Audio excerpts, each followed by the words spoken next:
Izinkan saya mengucapkan terima kasih untuk setiap kehadiran saudara. Sudah kurang lebih hampir 2 tahun saya melayani di gereja ini. Terima kasih kepada Tuhan Yesus yang mempercayakan saya melayani di gereja ini. Terima kasih kepada Gembala Sidang, saudara dan saya, Bapak Pendeta Dr. Gilbert Lumendong yang kemarin baru berulang tahun. Kita boleh kasih tepuk tangan dulu untuk beliau.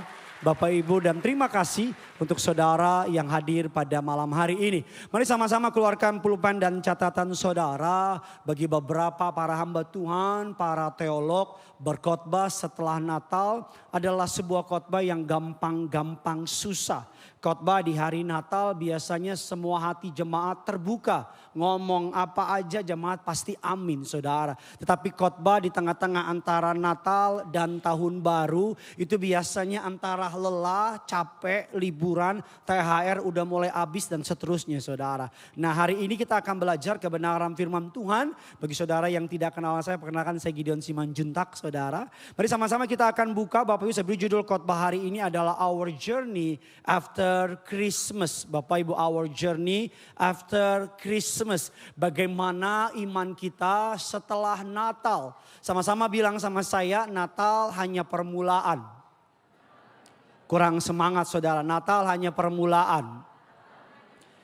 Sama aja nadanya gak beda-beda saudara ya. Natal hanya permulaan. Matius 2 ayat 1 sampai dengan ayatnya yang kedua. Matius 2 ayat 1 sampai dengan ayatnya yang kedua. Yuk kita kembali mengunjungi peristiwa Natal sebentar. Baru kita masuk kepada kebenaran firman Tuhan. Mari kita baca sama-sama 3, 2, ya sesudah.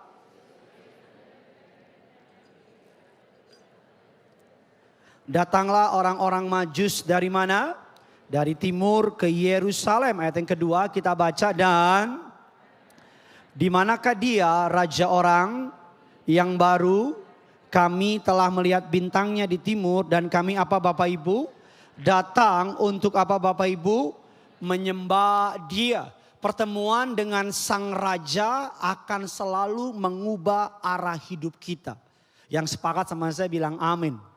Kalau kita bertemu dengan yang terhormat Bapak Presiden Prabowo Subianto, pasti ada sesuatu yang terjadi dalam pertemuan tersebut. Betul tidak? Kalau kita ketemu dengan seorang multi-billionaire, pasti ada sesuatu yang berubah. Can you imagine Bapak Ibu bahwa setiap minggu kita bertemu dengan raja di atas segala raja.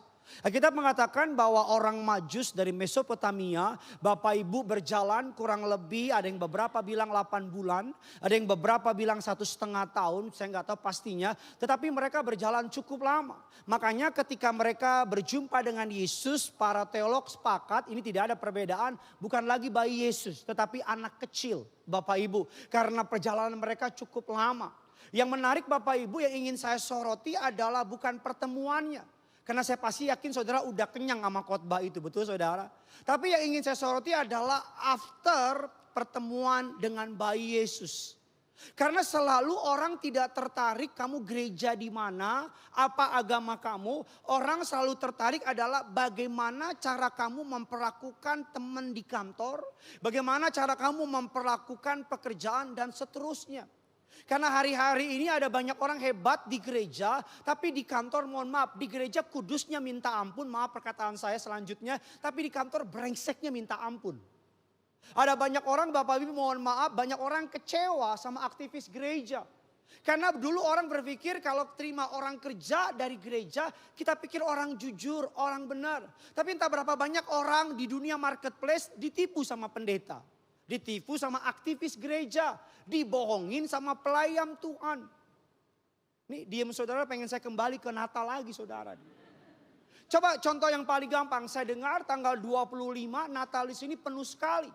Sampai gelantungan jemaat katanya. Tapi mari kita lihat tanggal 28, kembali ke settingan pabrik kan. Entah kemana itu yang penuh, saya tidak menyindir mereka Kristen-Kristen CEO. Christmas, Easter only. Kristen nafas, Natal dan Paskah. Tapi mari kita jujur. Mereka ketika 25 penuh semua. Penuh. Tapi tanggal 28 and then. Karena kekristenan mengikuti Yesus beribadah itu bukan perasaan. Kalau kamu ikut Tuhan dengan sekedar perasaan pasti goyah. Amin. Begitu juga menikah. Menikah itu bukan perasaan. Menikah itu komitmen. Dan diem semua lah. Jomblo bagaimana nih saudara. Amin. Komitmen. Karena perasaan bisa hari ini sebel. Bisa hari ini benci. Tapi kalau komitmen karena sudah menikah. Maka apapun yang terjadi. Pantang pulang sebelum padam. Itu pemadam kebakaran nih Pak ya. Mari kita akan belajar Bapak Ibu apa yang terjadi dengan orang Majus. Matius 2 ayatnya yang ke-12. Sama-sama yang di sana kita baca sama-sama. Sama-sama bilang sama saya pasti diberkati. Yuk sama-sama coba colek kiri kanan saudara bilang semangat woi. Ini muka-mukanya THR udah mulai habis sama kayak saudara deh. Matius 2 ayat yang ke-12 kita baca 3, 2, ya dan...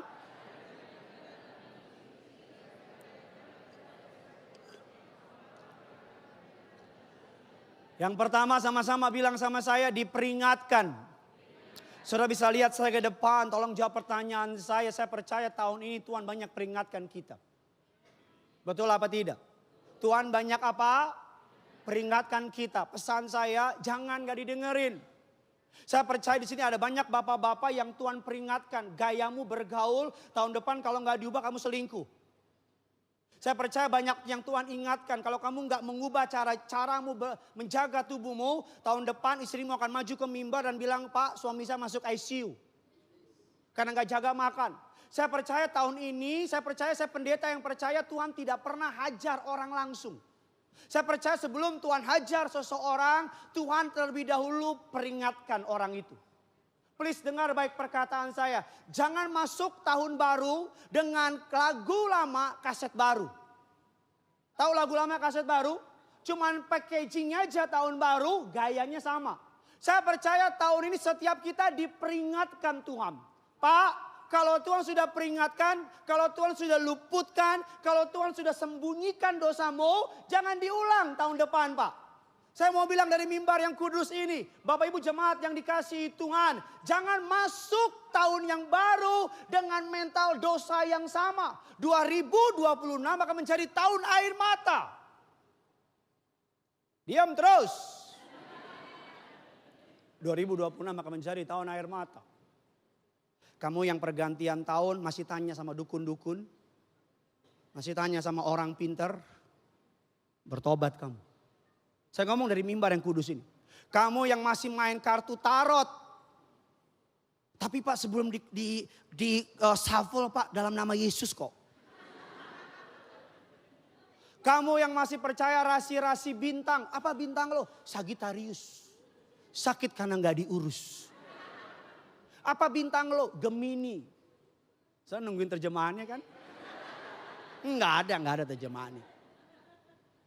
Bapak Ibu saya percaya kalau pergantian tahun jangan tanya Mama Loren, Mama Lemon. Saya ngomong sama saudara.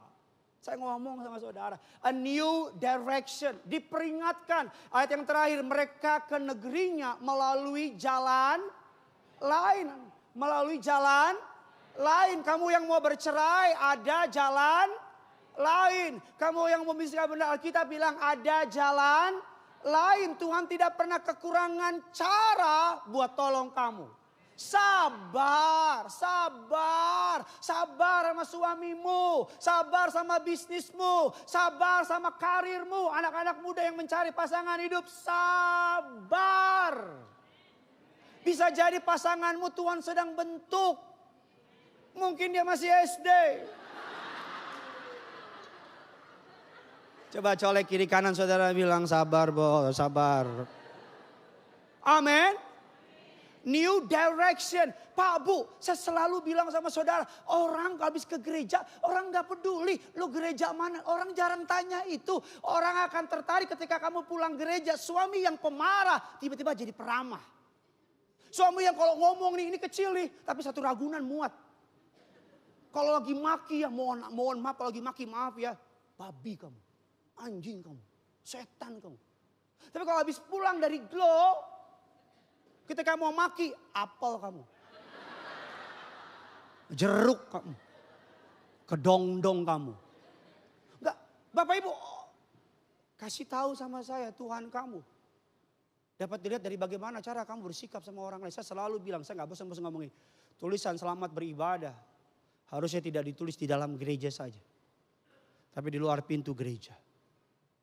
Karena ibadah sejati adalah bagaimana cara kita memperlakukan orang di luar sana.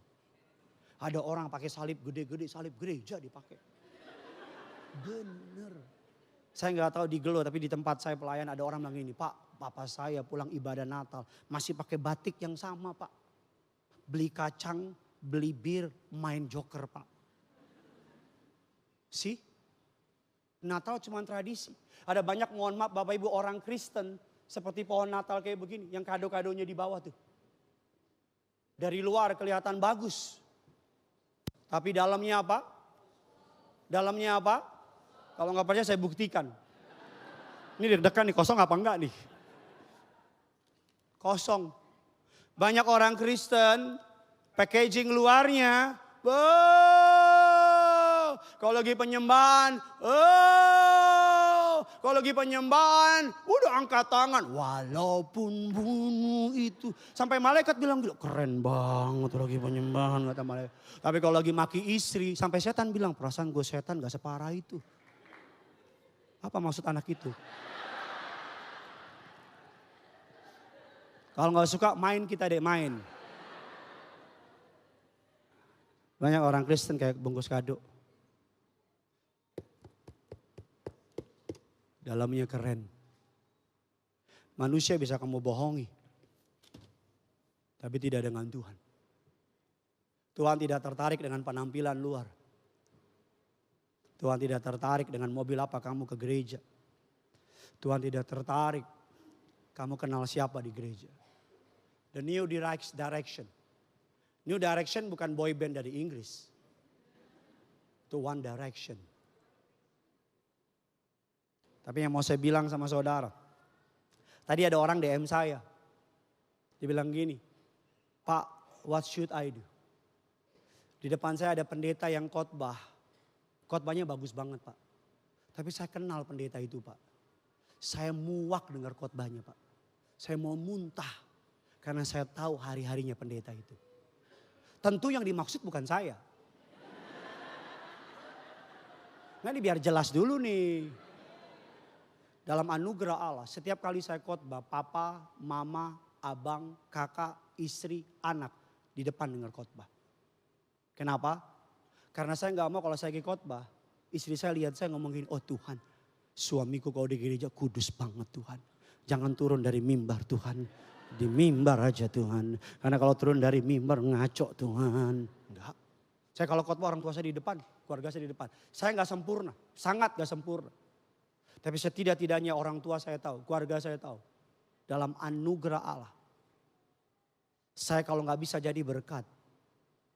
Minimal saya nggak mau jadi batu sandungan.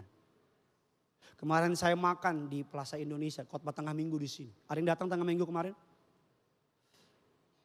Yuk, saya nggak jadi nanya. Saya makan di restoran Thai. Makan. Selama ngurus makanan, karena rame makanannya telat.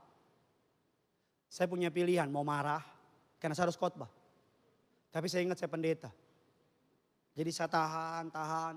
Sampai selesai makan, bayar. Udah lagi bayar, dia ngomong gini, nggak nyangka pendeta Gideon datang kemari. Dalam hati saya, puji Tuhan gue gak marah. Coba kok saya maki-maki. Bisa kerja gak sih? Dibilang, bisa Pak Pendeta. Ampun ya, maaf ya. Maafin saya ya. Selesai makan. Baru dia bilang, gak nyangka pendeta Gideon datang. Bapak Ibu jemaat yang dikasih oleh Tuhan. Di dalam spektrum Alkitab tidak ada zona abu-abu. Panas atau dingin. Terang atau gelap. That's it. Saya ulang sekali lagi. Di dalam spektrum Alkitab tidak ada zona abu-abu. Either kamu panas atau dingin. Either kamu terang atau gelap. Alkitab mengatakan kita makhluk penyembah. Kita nggak bisa main dua kaki. Either kamu nyembah Allah atau kamu nyembah dunia. That's it. Nggak bisa hari Minggu nyembah Allah. Senin sampai Sabtu nyembah dunia. Sama seperti orang yang bilang jatuh cinta sama Yeni, tapi tiap hari jalannya sama Yana. Mohon maaf Yeni dan Yana. Tapi bisa ngerti maksud saya? Kita bilang di telepon Yeni I love you. Tapi tiap hari kita jalannya sama Yana. Itulah yang terjadi sama orang. Makanya selalu saya mau bilang sama saudara. Saya nggak terpesona sama orang yang di gereja kalau nyanyi geter-geter gitu. Karena geter-geter itu bisa ada stop kontak di belakang. Jadi dia geter-geter gitu. Betul nggak? Saya enggak terpesona sama orang yang bilang, aduh gila, ibarat di urapan arah merinding di kuburan loh. Saya enggak terpesona sama orang yang bilang, aduh gila, aku nangis banget, kena banget. No. Pertobatan tidak ditandai hanya dengan air mata. Nonton drama Korea juga nangis kok. Motong bawang juga nangis kok. Amin.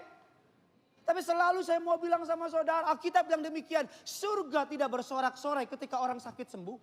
Surga tidak bersorak-sorai ketika orang miskin jadi kaya. Tapi surga bersorak-sorai ketika orang jahat bertobat. Maka surga itu bersorak-sorai.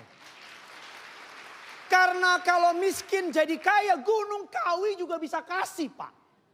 Betul apa tidak? Lu jangan pura-pura gak tahu Gunung Kawi deh.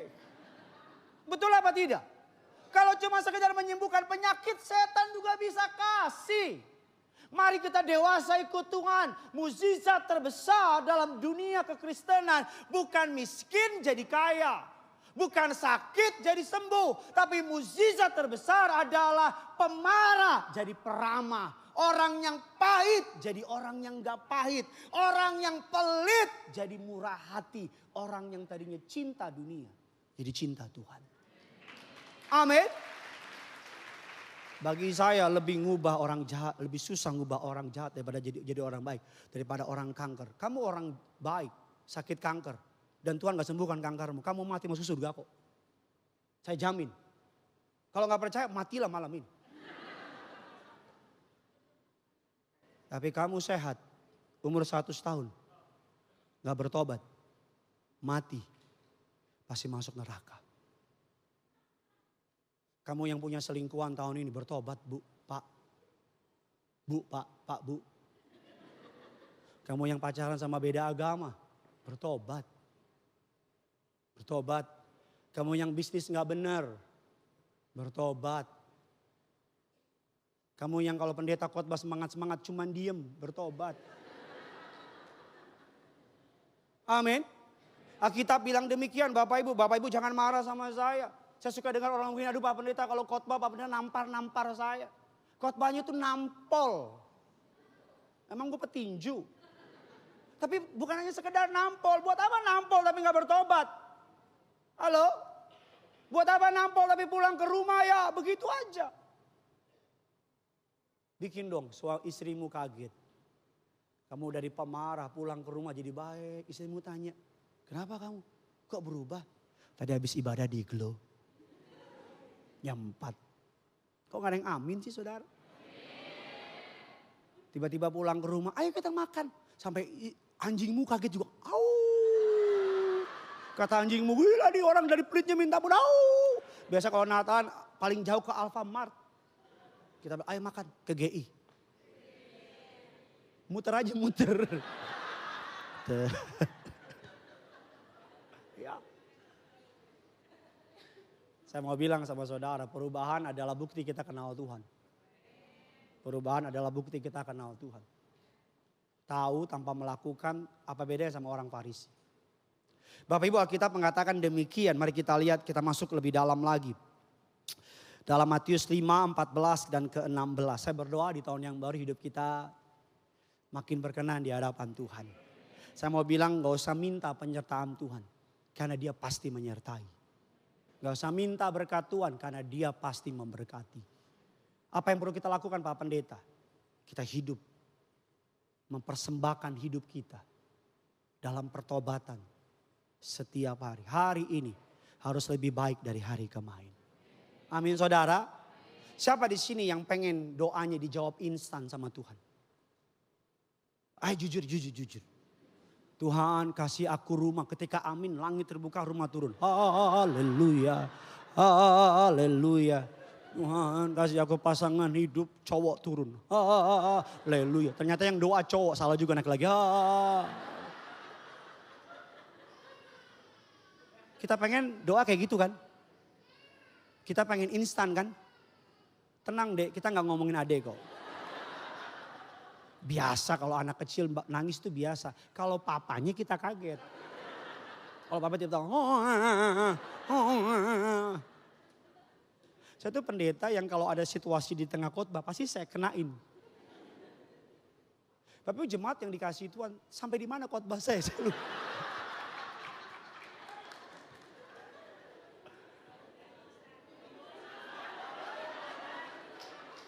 Haleluya itu ya.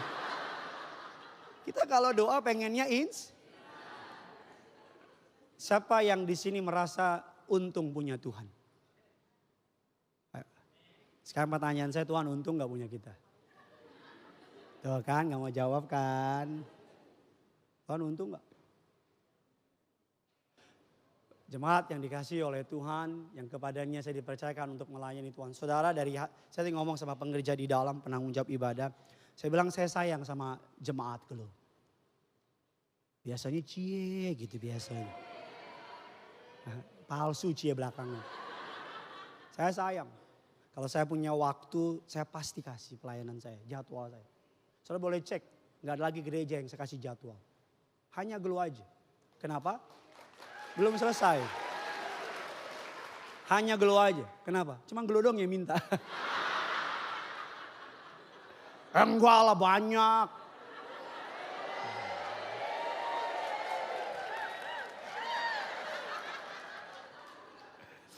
Ini di mimbar sombong jatuh saudara. Matius kita baca Bapak Ibu Matius 5, 14 dan 16. Sambil saya undang pemain keyboard bisa bantu saya. Matius 5, 14, 16. Yuk kita baca 3 ayat ini sama-sama. 3, 2, ya.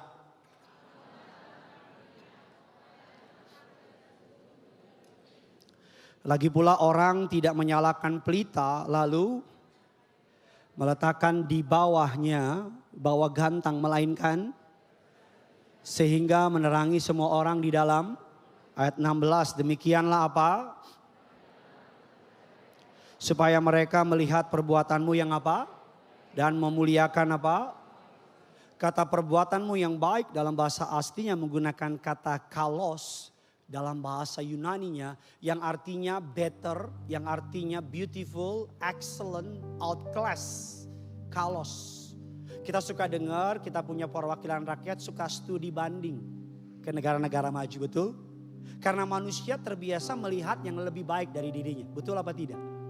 Tapi sekarang kenyataannya dulu gereja jadi pusat inspirasi, betul? Dulu gereja menjadi sumber inspirasi. Dulu kalau ada tokoh-tokoh besar pasti dari gereja. Para filsuf dari orang gereja. Bapak Ibu saudara tahu nggak sekolah Oxford, Harvard, kampus saya? Saudara cek perkataan saya betul apa tidak? Itu latar belakangnya dari sekolah Alkitab. Cek aja omongan saya. Dari sekolah Alkitab. Kayak itulah dulu pengaruh kekristenan. Tapi mari kita jujur sekarang. Sekarang justru gereja niru dunia. Dulu dunia yang niru gereja. Dulu dunia menjadi beacon, menjadi penuntun cahaya. Yesus bilang kamu adalah terang, kata Yesus. Kamu adalah terang dunia. Kamu adalah terang dunia. Kota yang diletakkan di atas gunung tidak mungkin tersembunyi. Jadi blueprint dari Allah adalah ingin mempermuliakan kamu. Katakan amin. Blueprint dari kerajaan surga adalah kamu jadi kepala bukan ekor.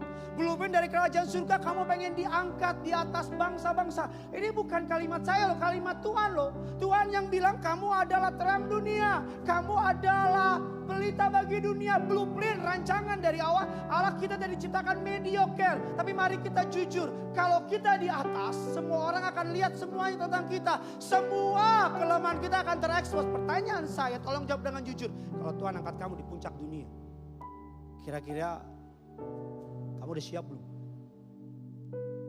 Jangan-jangan semua kejelekanmu. Sekarang orang gak tahu kejelekanmu karena you are nobody. Tapi ketika kamu jadi pejabat, musuhmu sampai sampahmu aja dikais. Betul apa tidak?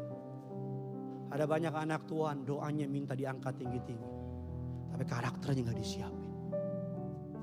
Kalau istilah orang dunia bilang track record. Track record.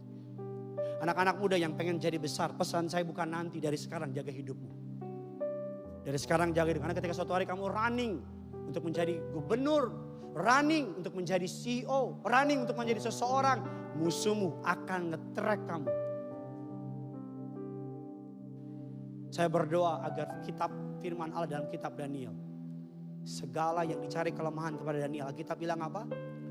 Tidak diketemukan. Terang itu apa? Mengekspos. Kita adalah terang, tugas terang ada yang pertama mengekspos. Terang tidak pernah menutupi kegelapan. Jangan jadi anak Tuhan yang menutupi perselingkuhan temanmu. Jangan jadi anak Tuhan yang menutupi korupsi temanmu. Jangan jadi anak Tuhan yang menutupi kedosa orang lain. Bapak Ibu, Alkitab mengatakan barang siapa tidak di pihak Allah, dia melawan Tuhan. Gak ada zona abu-abu dalam kekristenan. Mengekspos. Siapa di sini yang kalau kemari berkaca, bercermin? Orang-orang ganteng, orang cantik pasti. Siapa di sini yang suka bercermin? Siapa di sini kalau yang naik lift, kalau liftnya bening dikit kita ngaca? Siapa di sini kalau pakai HP bukan buat telepon, tapi buat ngaca? Firman Tuhan seperti itu, kayak kaca, menelanjangi kita semua. Seperti saya bilang, ketika kita dengar firman, kita bilang ketampar, kepukul, firmannya nampol. Kenapa? Karena firman itu menelanjangi kita. Firman itu mengingatkan kita. Bapak-bapak dengar khotbah, dia pulang, iya juga ya, saya masih jahat sama istri saya. Oh, saya kena. Anak-anak muda dengar khotbah, iya juga ya. Tapi yang repot ketika di gereja kita sibuk sama HP kita. Kita sibuk sama perkara dunia, badan di gereja. Tapi pikiran sudah kemana-mana. Saya rindu gereja-gereja zaman dulu menghormati hadirat Allah. Gereja-gereja zaman dulu tuh aduh. Begitu deh, susah ngejelasin. Enggak, tapi betul gak? Gereja zaman saya kecil tuh kalau diajak mama saya ke gereja, aduh, kita gerak dikit aja udah dipotin sama dia.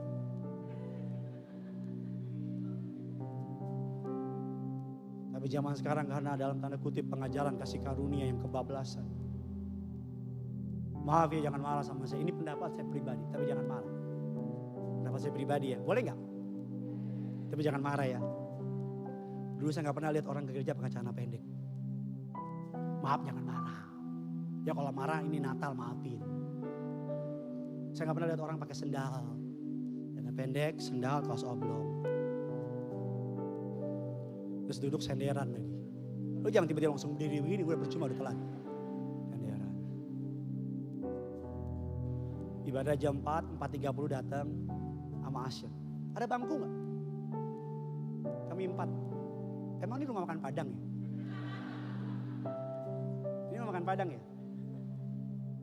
Ini rumahnya siapa? Coba kamu ke rumahnya Prabowo di Kertanegara. Celana pendek, sendal jepit. Baru ngomong ada bangku gak?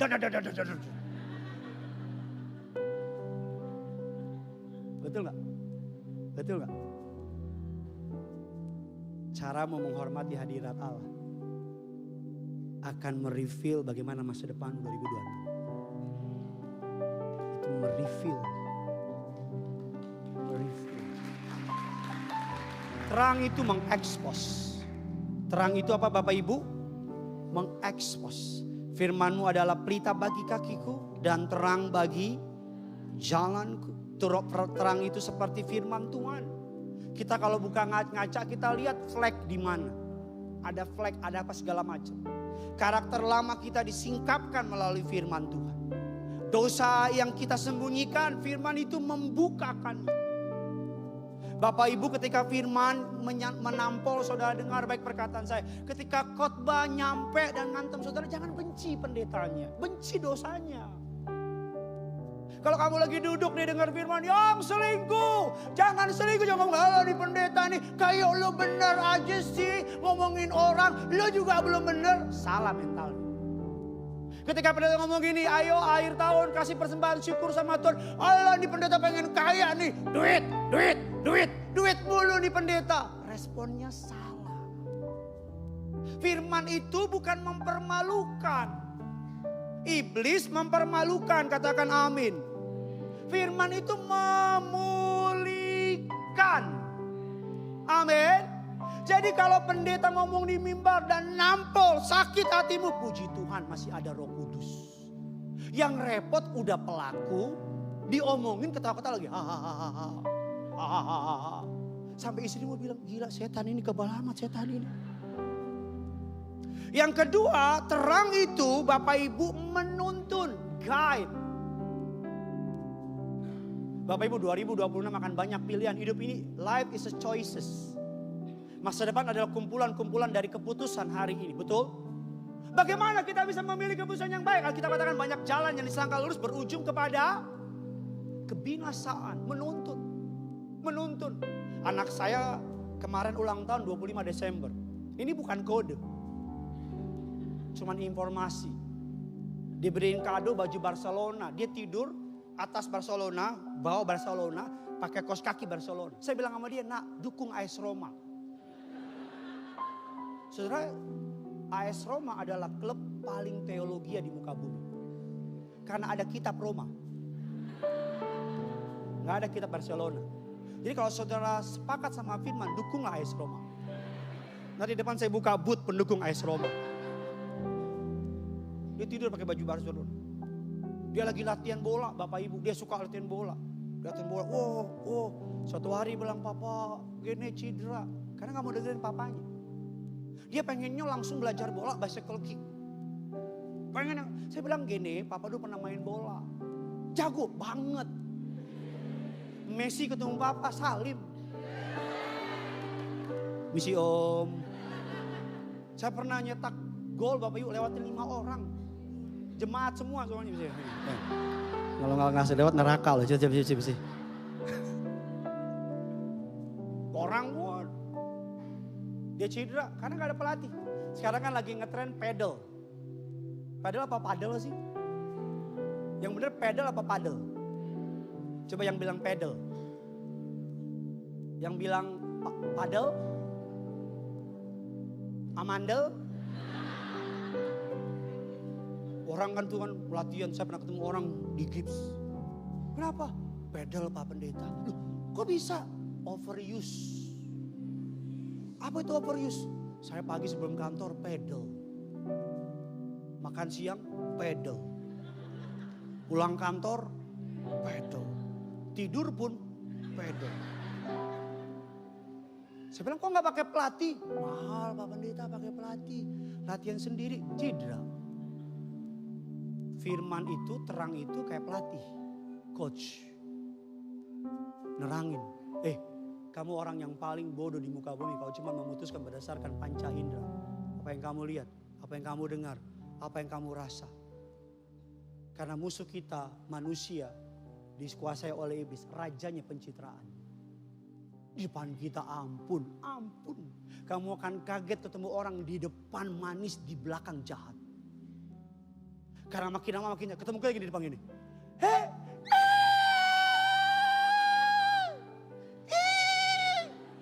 Udah lama ngopi ya. Sampai Tuhan datang gak jadi ngopi. Kita suka begitu kan. Ngopi ya. Nanti ya. Happy New Year gak jadi. Firman itu meng-guide. Kamu terang. Pulang dari gereja ini guide orang. Ajar orang. Kamu yang masih belum WA mamamu karena musuhan. Masa gak WA sih Natalan? Halo. Kamu yang musuhan sama abangmu, sama adikmu, sama mantumu. Saya ngomongin orang lain nih, keluarga.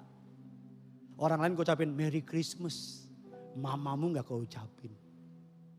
Abangmu gak kau ucapin. Halo. Jangan nengok kiri kanan, nengok ke depan. Ada loh orang Natalan tapi gak ngucapin Natalan sama keluarganya. Dengan alasan mereka jahat. Pak, saya kan abangan Pak. Dia dong nyamperin saya. Dia adik saya Pak. Raja segala raja turun ke dunia. Coba kalau Yesus bilang begini. Kan dia manusia. Dia nyamperin saya dong. Gimana kita nyamperin dia di atas? Kamu yang gak pernah WA papamu. Kamu yang gak pernah WA mamamu. Kamu yang musuhan sama kakakmu. WA. Merry Christmas. Selamat Natal ya Bang. Selamat Natal ya Pa. Selamat Natal ya Ma. Kalau dibilang tumben. Jawab bilang Roh Kudus lagi mampir Pa. Ulang ya. WA. Damai. Berdamai. Berdamai. WA. Itu udah WA tuh dia tuh.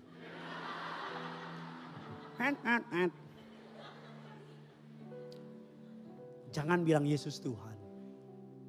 Kalau ada 2 dosa yang tidak diampuni kata Alkitab. Yang pertama menghujat Roh Kudus. Yang kedua tidak mengampuni orang lain. Lupakan semua khotbah saya. Tapi akhir tahun ini berdamai sama keluarga.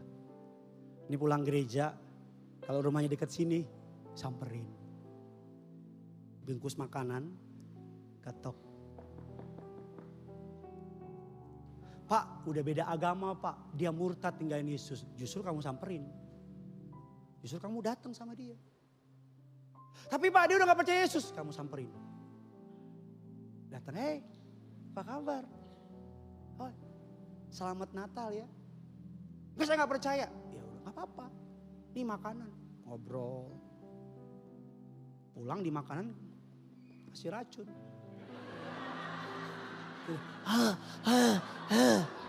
Kembali ke Yesus atau mati. Bercanda. Biar gak usah serius-serius amat hidup ini. Waktu saya sudah habis Bapak Ibu. Tapi doa saya, jemaat yang dikasihi Tuhan. Yang ketiga, terang itu mengubah. Transform. Mengubah. Ibadah pulang gak berubah buat apa? Mendingan tidur di rumah. Halo? Pulang ibadah nih. Saya paling suka lihat orang kalau ke gereja sebelum dan sesudah. Sebelum tuh masuk gereja mukanya tegang. Tapi pulang gereja mukanya jadi lembut. Tetap mukanya serem. Tapi betul gak? Betul gak saudara? Perhatiin orang ke gereja gitu kan. Tapi pulang gereja pas pulang tuh bubar tuh. Lebih senyum. Happy. Ya. Transform. Kalau ikut Tuhan gak berubah ngapain? Buat apa? Amin.